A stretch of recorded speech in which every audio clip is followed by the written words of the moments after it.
আজ আমরা এই পশ্চিমবাংলায় বিজেপি পার্টি প্রতিষ্ঠিত হলো এই প্রথম। তো সেই আনন্দে আমরা সকাল থেকে লাড্ডু বিতরণ এবং পাড়া প্রতিবেশী আমরা কর্মীগণ সবাই মিলে এই পিকনিকে খাওয়া দাওয়া করছি, খুব আনন্দ করছি।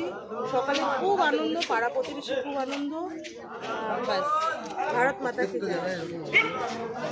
আমার নাম শ্রী রানা ঘোষ, আমি 2 নম্বর ওয়ার্ড 8 নম্বর ওয়ার্ডের বাসিন্দার। আমি প্রচুর এদের উপরে অত্যাচারিত হয়ে তাও পার্টি করছি, আগামী দিনে পার্টি করবো। আমি যত অত্যাচার করুক, যে যাই করুক, আমি বিজেপি পার্টিতে আছি, বিজেপি পার্টিতে থাকবো। আমার নেতা হওয়ার দরকার নেই, আমি কর্মী হিসেবে কাজ করবো। আমি আগামী দিনে আমাদের পার্টিকে আরো বড় জায়গায় নিয়ে যেতে চাই। আমাদের প্রত্যেকটা কর্মী সব হচ্ছে রাম ভক্ত হনুমান। আমি তাদেরকে নিয়ে আগামী দিনে আরো অনেক জায়গায় যেতে চাই। এটা হচ্ছে আমার টার্গেট। জয় শ্রীরাম, জয় শ্রীরাম, ভারত মাতা কি জয়, ভারত মাতা কি জয়। আজকে আমাদের ভীষণ আনন্দের দিন, কারণ আমাদের জীবনের শ্রেষ্ঠ আনন্দ আজকে। এই প্রথম স্বাধীনতার পরে সরকার আমাদের এইখানে প্রতিষ্ঠিত হলো। আরেকটা ভালো দিনে, একটা ভালো দিনে আজকে জন্মদিনে আমাদের পার্টি, আমাদের যশস্বী মুখ্যমন্ত্রী শুভেন্দু অধিকারী দাদার জন্য আমরা জাল প্যান্ডা লড়েছি। আগামী দিনেও যারা জাল প্যান্ডা আমরা লড়বো। শুভেন্দু অধিকারী জিন্দাবাদ। পর আজকে আমরা এই হিন্দু শাসন পেলাম, এইটা আমাদের ভীষণ গর্বের বিষয় প্রত্যেকটা হিন্দু ভাই বোনেদের কাছে।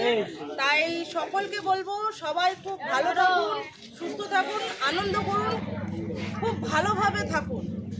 ভারত মাতা কি জয়। আমরা রামরাজ্য তো পেয়ে গেছি, হিন্দু ভাই ভাই রামরাজ্য চেয়েছি, রামরাজ্য পেয়ে গেছি। আমাদের কোনো দরকার নেই। শ্রীরাম, জয় জয়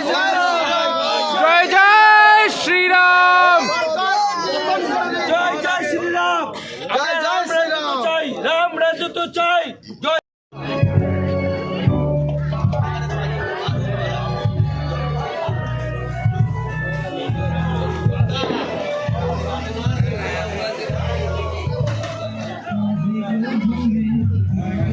আরে ওসব আমি শাল পাতা পরে যখন থাকবে 100 শাল পাতা দিয়ে